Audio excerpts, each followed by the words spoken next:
pola asistencia. A verdade é que, bueno, esta xornada organizámola un pouco porque por todo o tema que se está a falar agora das plantas de biogás, e a nos afectanos pois directamente porque nos acaban de proxectar unha aquí entre A Graña e Bustelo e saliu pasado venres no DOGA. Entonces, bueno, pois puxemos un pouco en marcha e en movimento todo isto para ter información, para que toda a veciñanza pudera ter a información do que significa unha planta de biogás.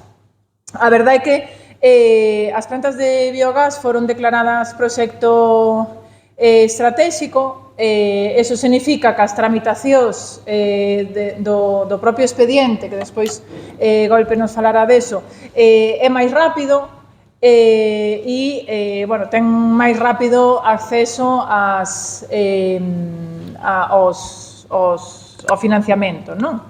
Entonces, isto xa comenzou fai tempo na zona que lle chamamos na zona de abaixo, na zona de Armariz, de Xunqueira, xa veu unha empresa e xa quería proxectar unha planta en Areás.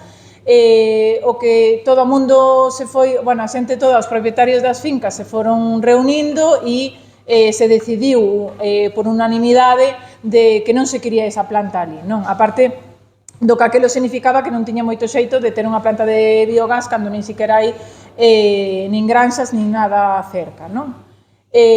Logo, outro dos movimentos que houbo aquí cerca é na parte de Casnalova, que tamén a veciñanza se reuniu e intentou ter máxima información posible. De feito, xa empezaron a recoller firmas tamén para que non se implantara esa planta ali. E agora chéganos este proxecto que non é un proxecto novo, que é un proxecto que xa ven desde o ano 23. O que pasa é que, bueno, estaba medio dormido e o sacaron agora de novo. E ca noticia de que o pasado venres pois sale publicado no Diario Oficial de Galicia e vemos, bueno, varias problemáticas, non? Unha das problemáticas máis graves que vemos é que a falta de información. Que significa ter unha planta de biogás? Porque as empresas que veñen aquí pois poden nos pintar todo moi bonito, porque realmente pois hai unha problemática aquí na Limia, cos purís e demais, pero non sabemos se realmente eso pode ser unha solución, non?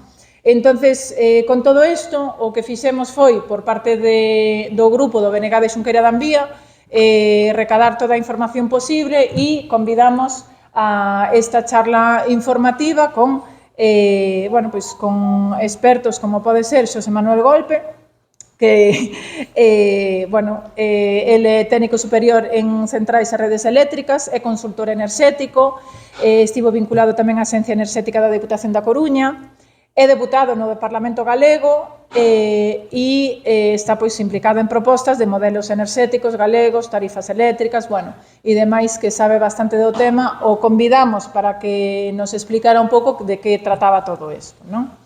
E despois temos a Bernardo Varela, que a maioría xa o coñecedes, pero non por eso non merece menos presentación. Enxeñeiro técnico agrícola, enxeñeiro de montes, concelleiro de medio ambiente, tenente alcalde, deputado provincial, bueno, moitos cargos, pero é ese teléfono que está sempre disponible en Allariz cando pasa calquer cousa, non? Desde un xabarín nunha rotonda a un can abandonado, a falta de auga ou calquer outra cousa, non? Ele é coñecido por toda a súa defensa activa do medio ambiente e dun rural con futuro desde Allariz. Bueno, con todo isto, esta charla informativa vai a consistir en que Xosé Manuel Golpe nos vai a dar unha explicación dos pros, dos contras, un pouco de como funcionan as plantas de biogás, porque non todos son contras, tamén hai a súa parte proactiva, e posibles alternativas, non? Porque non só as dificultades que temos aquí poden ser solventadas con plantas de biogás, senón que hai outras alternativas tamén, non? Bueno, pois, e despois, pois, Bernardo tamén comentará un pouco o que isto significa e, posteriormente, vai haber unha quenda de palabras onde vos podedes preguntar todo o que queirades. Entonces, estades atentos e despois tendes preguntas, pois aquí están eles para poder ou intentar contestar na medida do posible, vale? Así que deixo vos con golpe e ide anotando esas preguntas todas que teñades, vale?